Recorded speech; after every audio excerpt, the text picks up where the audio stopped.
याच व्हिडिओतील कारण सांगतो. तर मी तुम्हाला देणार आहे प्रत्येक चॅप्टरचे सगळ्यात पीवायक्यू आणि आताच सांगतो सगळे पीवायक्यू मधील मिनिमम अर्धे तरी रिपीट होणारच.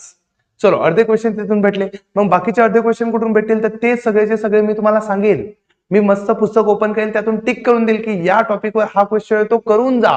मग तुम्हाला काय करायचंय, पूर्ण व्हिडिओ एक सोबत पाहून काही उपयोग नाही. तुम्हाला काय करायचंय, पहिल्यांदा बघायचं फर्स्ट चॅप्टर. मग पहिल्यांदा मी पीवायक्यू दाखवेल, तुम्ही ना पाहून घ्यायचं की हो हे पीवायक्यू येतात. नंतर मी दाखवेल तुम्हाला बुक आणि बुक मधले टिक करून देईल की हे क्वेश्चन करून घ्या.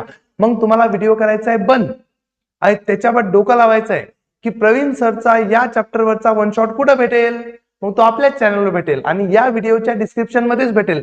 मग तो वन शॉट ओपन करायचा, तो वन शॉट आधी पाहायचा आणि वन शॉट पाहताना जिथं तिथं तुम्हाला या पीवायक्यू मधील क्वेश्चन दिसतील, लागलं तर हे पीवायक्यू मधील क्वेश्चन आधी लिहून घ्यायचा. तो क्वेश्चन दिसला किंवा मी सांगितलेला आयएमपी क्वेश्चन दिसला